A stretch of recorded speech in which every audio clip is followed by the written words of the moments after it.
বালি উঠে গেছো? আমি কক্সবাজার আইছি। আজকে আমাদের সাথে আন্টি মনে পাগলের ক্যারেক্টারের সাথে সাথে পাগলই হয়ে গেছে। আমার ছেলের বউ আমাদের পাগল করে কক্সবাজারে নিয়ে ফেলাই দিয়ে গেছে। ও তার মানে কি আমরা ফালাই থেকে গেছি? হ্যাঁ, আমার ছেলের বউ ফেলাই দিয়ে গেছে। সাথী আন্টির আজকে চরিত্র হচ্ছে আমার শাশুড়ি, আমি মনে হচ্ছি ওনার ছেলের বউ।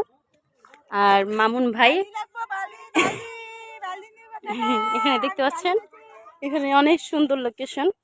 আসলে মনে হচ্ছে কি আমরা অরিজিনালি কুয়াকাটা আসছি বা আমরা জাফলং আসছি এরকমই মনে হইতেছে।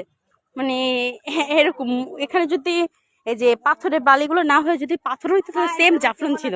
আশা করি সবাই ভালো আছেন। তারপরে কক্সবাজার আইছি, কে কে আসবে চলে আসো, আমরা সাথে অনেক মজা করতে পারবা, দেখা করতে পারবা। এখানে দেখতে পাচ্ছেন ওখানে মামুন ভাই শর্ট দিতেছে। এখানে কিন্তু প্রচুর কম পানি দেখা যাচ্ছে, মনে হচ্ছে অনেক পানি। মানে এত সুন্দর, আমরা ফার্স্ট টাইম এরকম দেখলাম। আগের বার আসছিলাম আমরা এখানে, কিন্তু এরকমটা আমরা মানে খেয়াল করিনি। আজকে দেখলাম অনেক সুন্দর। আমি এখানে পানির মধ্যে হাঁটতেছি, খুব ভালো লাগতেছে, ঠান্ডা পানি। মামুন ভাইয়ের শট নিতেছে, ওখানে আছে হিরো কাজিম ভাইয়া।